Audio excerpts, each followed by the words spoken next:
On a traditional power grid, energy generation and distribution were relatively simple.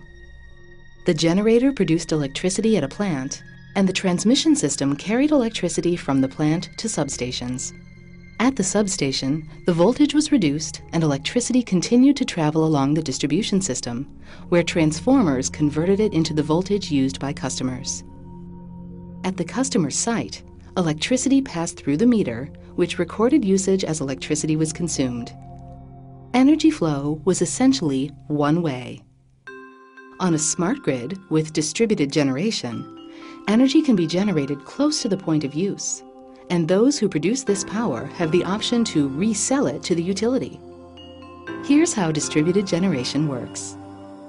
A generator is installed behind the meter to provide power. When this generator is not in operation, power can be drawn from the grid. However, if there's an outage or when power prices peak, users can go off-grid and use a private generator to produce power.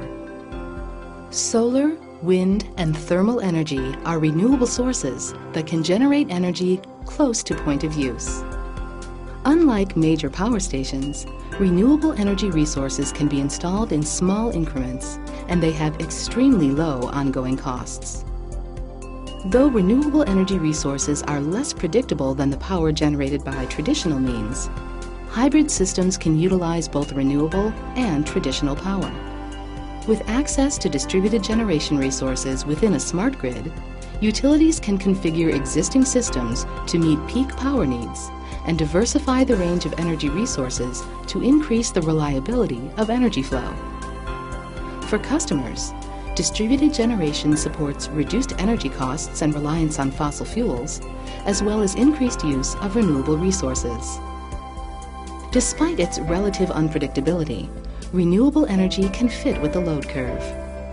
For instance, in summer, the sun produces high energy during the hottest part of the day when air conditioning is required. So solar energy is in effect converted to electric energy for cooling.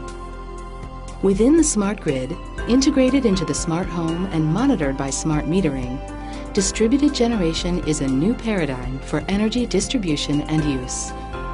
For the first time, energy flows to users as well as away from users, enabling utilities and their customers to work together to ensure that power is high quality, reliable, green, and low cost.